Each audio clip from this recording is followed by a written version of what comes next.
বিদ্যমান তামাক নিয়ন্ত্রণ আইন সংশোধন ও সরকারি অফিস আদালতে ধূমপান নিষিদ্ধের প্রজ্ঞাপন জারির জোরালো আহ্বানের মধ্য দিয়ে ঢাকা সহ সারা দেশে আজ প্রথমবারের মতো জাতীয় তামাক মুক্ত দিবস পালিত হয়েছে। রাজধানী ঢাকা সহ সারা দেশে বর্ণাঢ্য র্যালি, মানববন্ধন, সভা, সেমিনার এবং তামাক বিরোধী লিফলেট ও হ্যান্ডবিল বিতরণ সহ নানা কর্মসূচির মাধ্যমে দিবসটি পালন করা হয়। এই উপলক্ষে রাজধানীতে আজ মানববন্ধন ও র্যালি অনুষ্ঠিত হয়।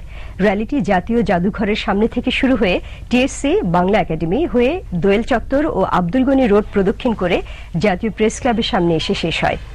র্যালি শেষে অনুষ্ঠিত সমাবেশে বক্তারা ধূমপানকে নিরুৎসাহিত করতে বিড়ি, সিগারেট সহ তামাক জাতীয় পণ্যের উপর উচ্চ হারে শুল্ক নির্ধারণের আহ্বান জানান।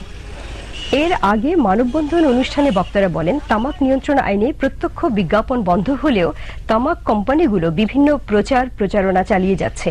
তারা তামাক সংক্রান্ত সব প্রচারণা নিষিদ্ধ ও তামাক কোম্পানিগুলোকে শাস্তির আওতায় আনতে তামাক নিয়ন্ত্রণ আইনের সংশোধনের দাবি জানান।